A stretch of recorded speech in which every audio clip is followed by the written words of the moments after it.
સવારથી જ રાજ્યભરમાં વરસાદી માહોલ છવાયો છે અને રાજ્યમાં આગામી 24 કલાક માટે ભારેથી અતિ ભારે વરસાદની આગાહી આપવામાં આવી છે અને અનેક જિલ્લાઓમાં અતિ ભારે વરસાદની શક્યતાને જોતા રેડ એલર્ટ આપવામાં આવ્યું છે. લગભગ ગુજરાતના 4-5 જિલ્લા છોડીએ અને બાકીના બધા જ જિલ્લામાં રેડ એલર્ટ આપી દેવામાં આવ્યું છે. એટલે કે એક્સ્ટ્રીમલી હેવી રેન એ ગુજરાતમાં પડવાનો છે અને હવે 9 વાગ્યાથી લઈને 12 વાગ્યા સુધીનો જે સમયગાળો છે એ ખૂબ જ મહત્વપૂર્ણ રહેવાનો છે, કારણ કે ડીપ ડિપ્રેશન જે ગુજરાત ઉપરથી પસાર થઈ રહ્યું છે ને ખાસ તો મધ્ય ગુજરાતના ભાગો ઉપરથી પસાર થવાનું છે અને અમદાવાદમાં જે રીતે સવારથી જ માહોલ વરસાદી જોવા મળી રહ્યો છે અને ભારેથી અતિ ભારે વરસાદ રહેશે અને આ 9 વાગ્યાથી લઈને 12 વાગ્યા સુધીના સમયગાળામાં પુષ્કળ વરસાદ પડશે. હજુ તો એ સિસ્ટમની આગળની શરૂઆત જે ગુજરાતમાં દાખલ થઈ ગઈ છે અને અમદાવાદ ઉપરથી એ આગળનો ભાગ પસાર થઈ રહ્યો છે. 9 થી 12 નો સમયગાળો એવો છે કે જ્યારે આ સિસ્ટમ એ અમદાવાદ ઉપર જોવા મળશે ત્યારે કેવો વરસાદ થશે એ કલ્પના કરવી પણ ખૂબ જ એ ભારે છે. હવે ખાસ કરીને સૌરાષ્ટ્ર, કચ્છ અને ઉત્તર મધ્ય ગુજરાતમાં એલર્ટ આપી દેવામાં આવ્યું છે, કારણ કે પશ્ચિમ મધ્યપ્રદેશ અને રાજસ્થાનમાં બનેલ ડીપ ડિપ્રેશન ગુજરાતમાં આવી પહોંચ્યું છે. હવે કેટલીક આગાહી કરી છે હવામાન વિભાગે અને 5 દિવસ મહત્વપૂર્ણ થયા છે. વાત કરીએ 26 ઓગસ્ટની. 26 ઓગસ્ટે ઉત્તર ગુજરાતમાં વરસાદ રહેશે. બનાસકાંઠા, સાબરકાંઠા, અરવલ્લી આ 3 જિલ્લાઓમાં ધોધમાર વરસાદ રહેશે. મધ્ય ગુજરાતમાં ક્યાં ક્યાં એલર્ટ આપવામાં આવ્યું છે આજના દિવસને લઈને? તો અમદાવાદ જે સવારથી વરસાદ પડી રહ્યો છે. વાત કરીએ ખેડાની, તો ખેડામાં પણ અતિ ભારે વરસાદ છે. મહીસાગર છે, આણંદ, વડોદરા, પંચમહાલ, દાહોદ, છોટાઉદેપુર, મધ્ય ગુજરાતના આ તમામ જિલ્લાઓમાં વરસાદ છે. હવે દક્ષિણ ગુજરાતની વાત કરીએ. દક્ષિણ ગુજરાતમાં ક્યાં ક્યાં રેડ એલર્ટ આપવામાં આવ્યું છે? તો ભરૂચ છે, નર્મદા, સુરત, તાપી, નવસારી અને ડાંગ, વલસાડ અહીંયા ભારેથી અતિ ભારે વરસાદ, હેવી એક્સ્ટ્રીમલી રેન રહેવાનો છે. અને સૌરાષ્ટ્રની જો વાત કરીએ આજના દિવસે, તો સુરેન્દ્રનગર, રાજકોટ, બોટાદ, ભાવનગર, અમરેલી, જૂનાગઢ, દેવભૂમિ દ્વારકા, જામનગર, મોરબી અને કચ્છ આ એવા જિલ્લા છે કે જ્યાં હેવી એક્સ્ટ્રીમલી રેન એ રહેવાનો છે અને પડી પણ રહ્યું છે. હવે ગીર સોમનાથ છે, ગીર સોમનાથ છોડી દો, ગીર સોમનાથમાં નથી અને પોરબંદરમાં એ ઓરેન્જ એલર્ટ આપવામાં આવ્યું છે. પણ બાકીના જે જિલ્લાઓ છે સૌરાષ્ટ્રના, ત્યાં ભારેથી અતિ ભારે વરસાદ એ રહેવાનો છે. હવે વાત કરીએ 27 ઓગસ્ટની. 27 ઓગસ્ટ એટલે સૌરાષ્ટ્રને જો આપણે પકડીએ, સૌરાષ્ટ્રમાં ક્યાં ક્યાં રેડ એલર્ટ આપવામાં આવ્યું છે? તો કચ્છ, મોરબી, રાજકોટ, જામનગર, દ્વારકા, પોરબંદર, જૂનાગઢ, એટલે કે આવતીકાલ માટે આટલા જે જિલ્લા છે આ જિલ્લાઓમાં ભારેથી અતિ ભારે વરસાદ રહેવાનો છે. હેવી એક્સ્ટ્રીમલી રેન રહેશે. વાત કરીએ હવે મધ્ય ગુજરાતની. મધ્ય ગુજરાતમાં પંચમહાલ અને દાહોદ જ્યાં હેવી એક્સ્ટ્રીમલી રેન રહેશે, એટલે ભારેથી અતિ ભારે વરસાદ મધ્ય ગુજરાતના આ 2 જિલ્લાઓમાં રહેવાનો છે, પંચમહાલ અને દાહોદમાં. આજે પણ આવા દ્રશ્યો આપણને આ બંને જિલ્લામાંથી જોવા મળી રહ્યા છે. વાત કરીએ હવે દક્ષિણ ગુજરાતની. દક્ષિણ ગુજરાતમાં ક્યાં ક્યાં રેડ એલર્ટ આપવામાં આવ્યું છે?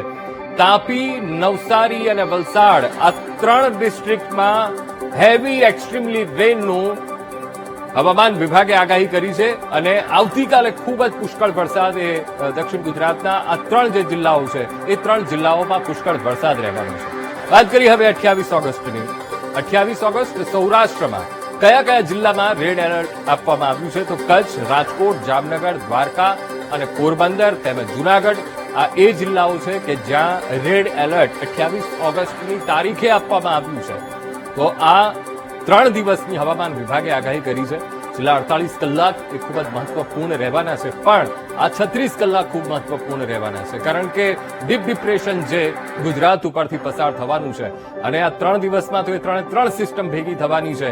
એટલે કલ્પના કરો કે કેટલો વરસાદ પડવાનો છે. હવે મોન્સૂન ટ્રફની વાત કરીએ. મોન્સૂન ટ્રફ એટલે શું? કારણ કે હવામાન વિભાગ તરફથી એ કહેવામાં આવ્યું છે કે મોન્સૂન ટ્રફ એક બન્યું છે. તો જમીન પરના નીચા દબાણનો જે વિસ્તાર જે લાઇનમાં લાંબા અંતર સુધી વિસ્તરે છે તેને એક ટ્રફ લાઇન કહેવામાં આવે છે. અને તમામ પદાર્થો એટલે કે હવા અને પાણી હંમેશા ઉચ્ચ દબાણથી એ નીચા દબાણ તરફ જાય છે અને એથી જ આ વિસ્તારમાં ઓછા દબાણને કારણે ચોમાસાના પવનો અન્ય જગ્યાએથી નીકળીને તેમાં પ્રવેશ કરે છે અને આ વિસ્તારમાં અતિશય વરસાદ જેવી પરિસ્થિતિ બને છે. આપણે મેપના માધ્યમથી સમજવાનો પણ પ્રયત્ન કરીશું કે એ કયા ડિસ્ટ્રિક્ટ છે કે જ્યાં આ પ્રકારની પરિસ્થિતિ ઊભી થઈ છે. હવે ડીપ ડિપ્રેશનની વાત કરીએ. જ્યારે પવનની ગતિ 31 થી 50 કિલોમીટર પ્રતિ કલાકની આસપાસ હોય ત્યારે તેને માત્ર ડિપ્રેશન કહેવામાં આવે છે. હવે બીજી તરફ જ્યારે પવનની ગતિ 61 થી લઈને 62 કિલોમીટર પ્રતિ કલાકની વચ્ચે હોય ત્યારે તેને ડીપ ડિપ્રેશન કહેવામાં આવે છે. આ ગતિ પછી ડિપ્રેશન તોફાન બની જાય છે અને સુપર સાયક્લોનિક તોફાન 220 કિલોમીટર કલાકની વધુ ઝડપે એ આગળ વધે છે. આપણે એ જોયા પણ છે. હવે આજ સવારથી સમગ્ર ગુજરાતમાં ભારેથી અતિ ભારે વરસાદ એ પડી રહ્યો છે. ત્યારે હવામાન નિષ્ણાતનું શું માનવું છે, આવો સાંભળીએ. गुजरात में क्या होने वाला है, अगर गुजरात की हम बात करते हैं तो गुजरात के ऊपर चलते हैं सीधा. तो इस समय जो बारिश की गतिविधियां हैं वो गुजरात के कई इलाकों में दिखाई दे रही है. पिछले 24 घंटों में हमने देखा कि ये जो दक्षिणी इलाके हैं यानी कि देवभूमि, द्वारका, पोरबंदर और उसके आसपास के जो इलाके हैं यहाँ पर बारिश कम हुई है, कच्छ वगैरह में कम हुई है. लेकिन बाकी जो इलाके हैं बहुत अच्छी बारिश देख रहे हैं और मूसलाधार बारिश हो रही है. लेकिन अभी खतरा टला नहीं है क्योंकि डिप्रेशन अभी पीछे है. जैसे ही डिप्रेशन यहाँ पहुंचेगा यानी कि आज शाम तक, तो बनासकांठा, सबरकांठा, पालनपुर, पाटन, महेसाना, हिम्मतनगर, गांधीनगर, अरवली, मोड़सा, महिसागर, अहमदाबाद, लुणावाड़ा, दाहोद, पंचमहल, गोधरा, खेड़ा, नादियाद, आनंद, बड़ोदरा, छोटा उदयपुर, राजपीपला, नर्मदा, भरूच, सूरत, नवसारी, वलसाड, डांग, कापी, ये सारे इलाकों में बारिश बढ़ जाएगी. और उसी तरह से आप देखेंगे कि जो गांधीनगर के साथ साथ जो सुरेंद्रनगर, मोरबी, जामनगर और ये राजकोट, बटोड़, भावनगर, अमरेली, ये सारे इलाके भी भारी से अति भारी बारिश देखेंगे. और फिर बारिश की गतिविधियां आपकी ये सोमनाथ, जूनागढ़, पोरबंदर, देवभूमि, द्वारिका, खम्बालिया, ये सारे इलाकों को प्रभावित करना शुरू कर देगी. और 28 तारीख तक यहाँ पर बहुत तेज बारिश होगी. 29 तारीख होते होते वेदर सिस्टम ये साउथ सिंध और नॉर्थ ईस्ट जो अरेबियन सी है यहाँ पर पहुंच जाएगा. और जो पश्चिमी इलाके हैं यानी माफ कीजिएगा पूर्वी जो इलाके हैं गुजरात के, वहां पर राहत मिलना शुरू हो जाएगी. તો આવો હવે હવામાન વિભાગ શું કહી રહ્યું છે. રેડ એલર્ટ આપવામાં આવ્યું છે, તો રેડ એલર્ટને લઈને શું કહી રહ્યા છે એ પણ આપને સંભળાવીએ.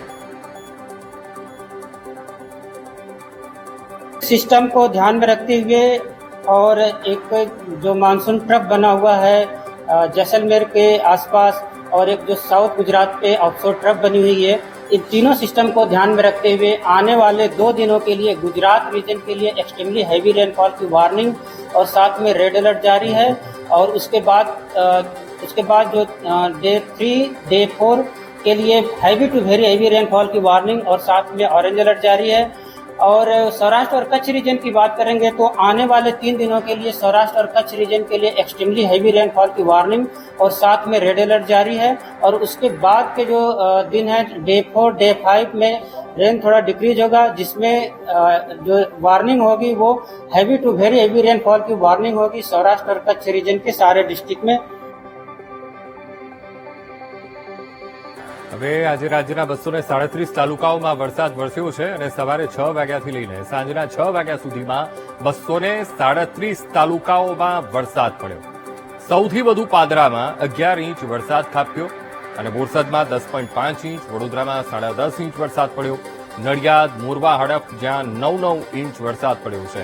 આણંદ અને ખંભાતમાં પણ 9 ઇંચ વરસાદ પડ્યો છે. હવામાન વિભાગે ગઈકાલે પણ આગાહીમાં એ જ કહ્યું હતું કે આણંદ જિલ્લામાં એક્સ્ટ્રીમલી હેવી રેન એ રહેશે. તારાપુરમાં 8 ઇંચ છે, વાસોમાં 7.5 ઇંચ વરસાદ પડ્યો છે, ટંકારામાં 7.5 ઇંચ અને નખત્રાણામાં 7 ઇંચ વરસાદ ખાબક્યો છે. સોજિત્રા, ગોધરામાં 7.7 ઇંચ વરસાદ પડ્યો છે, તો માંડવી અને શહેરામાં 6.5 ઇંચ વરસાદ પડ્યો. પેટલાદમાં 6.5 ઇંચ, હાલોલમાં 6.5 ઇંચ અને ગળતેશ્વરમાં 6.5 ઇંચ, લીમખેડામાં 6.5 ઇંચ, ઘોગંબામાં 6 ઇંચ વરસાદ પડ્યો છે. તો આ જે વરસાદ પડ્યો છે 200 કરતા પણ 237 તાલુકાઓમાં જે વરસાદ પડ્યો છે, સવારથી જ એક માહોલ જોવા મળી રહ્યો છે. હવે વિન્ડી એપ્લિકેશનના માધ્યમથી ખાસ તો સમજવાનો પ્રયત્ન કરવો છે કે કેટલો વરસાદ અને ખાસ કરીને જે સિસ્ટમની વાત કરી રહ્યા છે એ સિસ્ટમ કેવી બની રહી છે એ સિસ્ટમને અહીંયા સમજવાનો પ્રયત્ન કરીશું.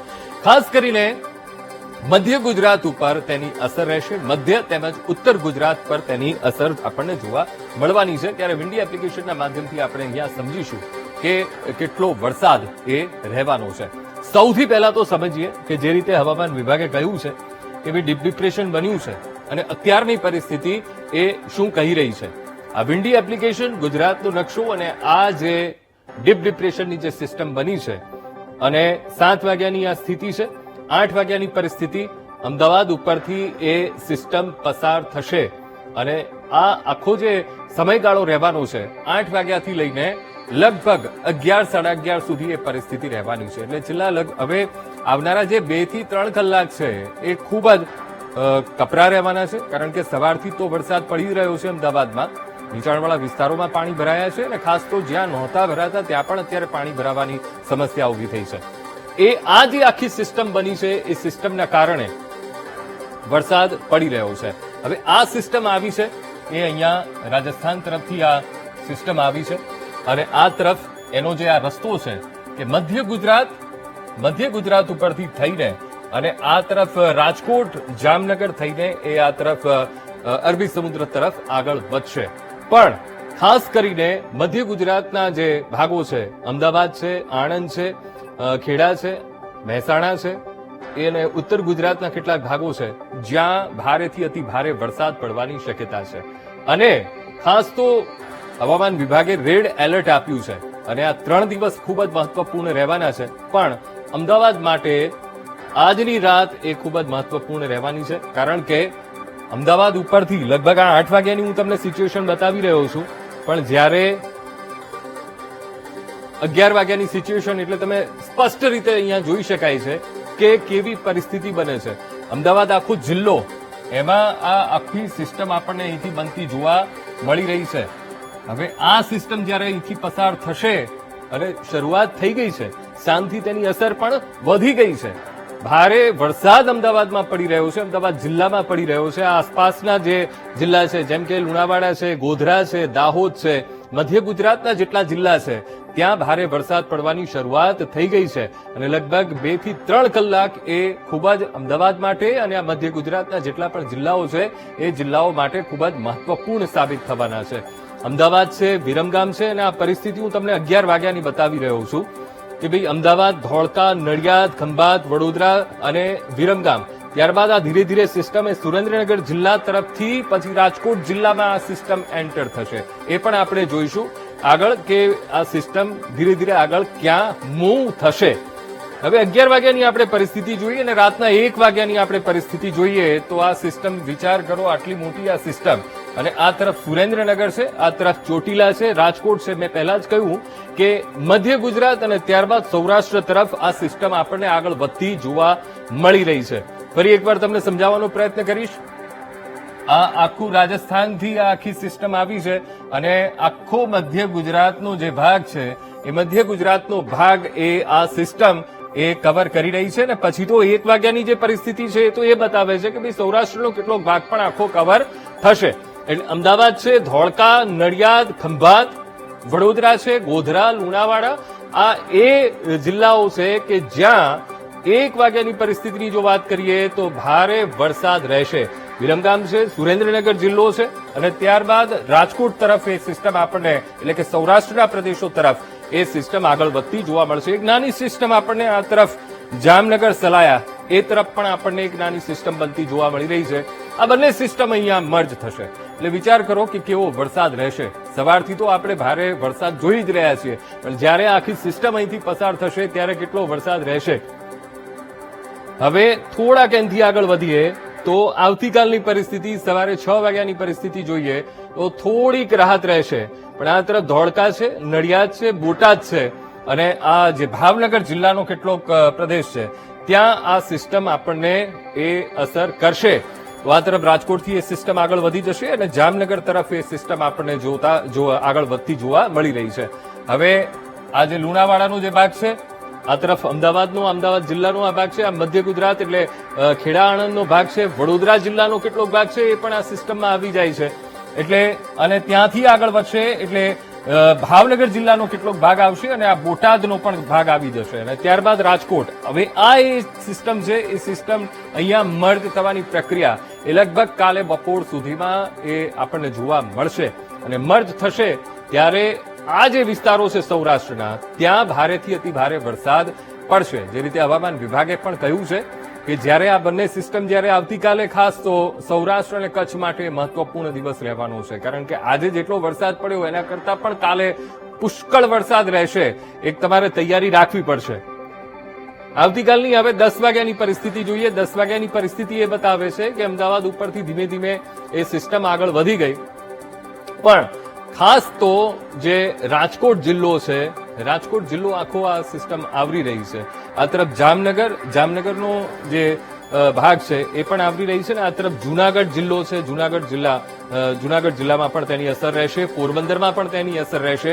એટલે આ જે રાજકોટનો જે જિલ્લાનો ભાગ છે ત્યાં આ સિસ્ટમ આવતીકાલે આપણને લગભગ 10 વાગ્યાની આ પરિસ્થિતિ બતાવી રહી છે કે જ્યાં ભારેથી અતિ ભારે વરસાદ પડશે. એટલે આવતીકાલની આ આપણને 10 વાગ્યાની પરિસ્થિતિ આપણે જોઈ રહ્યા છીએ. હવે એનાથી આગળ વધીએ. 28 તારીખે શું આખી પરિસ્થિતિ સર્જાશે?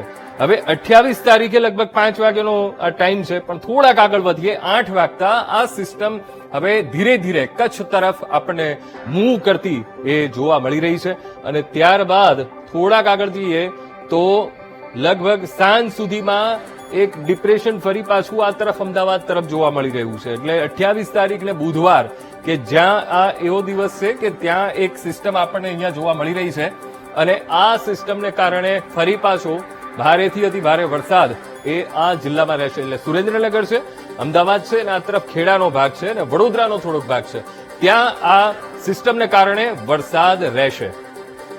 હવે ખાસ તો હવામાન વિભાગે જે આગાહી કરી છે ત્યારે હવામાન વિભાગ શું કહી રહ્યું છે? હવે 26/8/2024 એટલે આજનો દિવસ, અને અહીંયા સ્પષ્ટ રીતે જોઈ શકાય છે કે લગભગ 1, 2, 3, 4, 5 જિલ્લાને છોડીને 33 જિલ્લા, એમાંથી 5 જિલ્લાને છોડીને તમામ જિલ્લામાં રેડ એલર્ટ આપી દેવામાં આવ્યું છે. બાકી પાટણ છે તો ત્યાં ઓરેન્જ એલર્ટ છે, મહેસાણા, ગાંધીનગર, ગીર સોમનાથ, પોરબંદર, આ 5 જિલ્લાઓ એવા છે કે જ્યાં ઓરેન્જ એલર્ટ આપવામાં આવ્યું છે.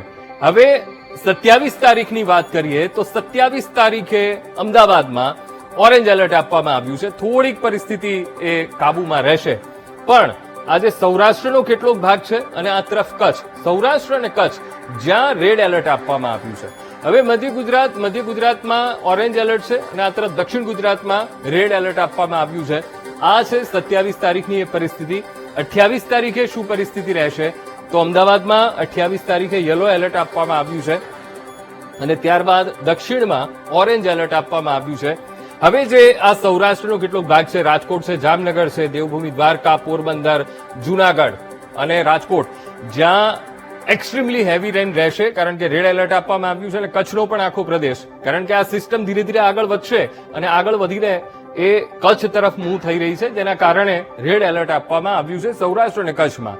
હવે વાત કરીએ 29 તારીખની, તો 29 તારીખમાં ધીરે ધીરે પરિસ્થિતિ કાબુમાં આવતી જોવા મળશે, પણ જે સૌરાષ્ટ્રનો કેટલોક ભાગ એટલે જામનગર, દેવભૂમિ દ્વારકા, પોરબંદર અને કચ્છ, આ જે 4-5 જિલ્લા એવા છે, 4 જિલ્લા કે જ્યાં ઓરેન્જ એલર્ટ આપવામાં આવ્યું છે. એટલે ઓરેન્જ એલર્ટમાં છૂટાછવાયા સ્થળે ભારેથી અતિ ભારે વરસાદ પડી શકે છે.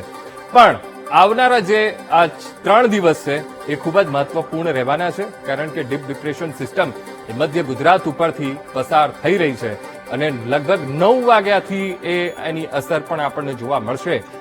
અતિ ભારે વરસાદ રહેવાનો છે 9 થી લઈને 11 વાગ્યા સુધીમાં, અને આમ તો આખી રાત વરસાદ રહેવાનો છે. અને મધ્ય ગુજરાતના જે રીતે મેં કહ્યું કે એ ભાગો એવા છે કે જ્યાં આ 3 દિવસ માટે એલર્ટ હવામાન વિભાગે આપ્યું છે, અને ખાસ તો રાજ્ય સરકારે પણ અપીલ કરી છે, અને વીટીવી પણ આપને અપીલ કરે છે કે કામ સિવાય ઘરની બહાર નીકળવાનું ટાળજો, કારણ કે નીચાણવાળા વિસ્તારોમાં પાણી ભરાયા છે, અને આ વખતે તો એવી પરિસ્થિતિ બની છે કે જ્યાં પાણી નહોતા ભરાતા ત્યાં પણ પાણી ભરાઈ રહ્યા છે.